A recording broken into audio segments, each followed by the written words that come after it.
For most people, the fastest way to cross the Kentucky River is to use the Clays Ferry Bridge on I-75, so named because there was a ferry here 2 centuries ago. 75,000 drivers zoom across every day, paying little attention to the water below. But 6 miles downriver, you can still cross like folks did in the days of horses and wagons. It was here in 1785, and Kentucky did not become a state until 1792. The Valley View Ferry is the oldest continually operating business in Kentucky. It takes 2 minutes to ride back in time 200 years. It's cheap and it's easy to get into Lexington. Some famous people have used this ferry over the centuries, including Henry Clay, Daniel Boone, and Ulysses S. Grant.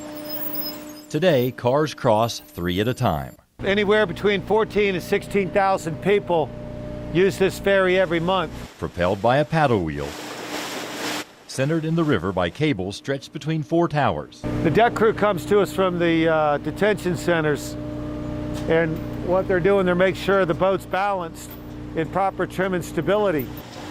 Captain Clayton Embley was a merchant marine for 30 years.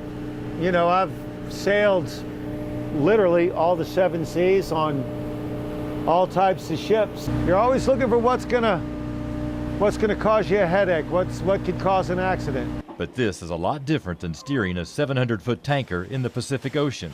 The big joke is, the boat I do not steer, the engines I do not go near.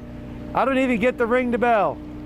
But let this ferry shut down and see who catches.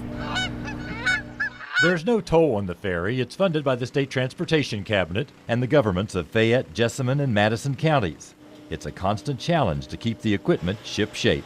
Every 5 years, the barge has to be taken out of the water and cleaned and inspected by the Coast Guard, and anything they see that needs to be corrected or fixed on the barge has to be done at that time. When the ferry is shut down for maintenance or because of high water, it forces some regular users to go 45 minutes out of their way. We actually live in Nicholasville, but we work in Richmond, so the house that we clean is right across the ferry, so we ride it every Wednesday. For some people, it's a convenience. For others, a tourist attraction. Oh, it's awesome. It's old school. Sometimes it's just good to take the road less traveled. And when that road ends at a river, another adventure can begin. Before we get into a hard days of work, it's really nice to just kick back and relax and be on the water.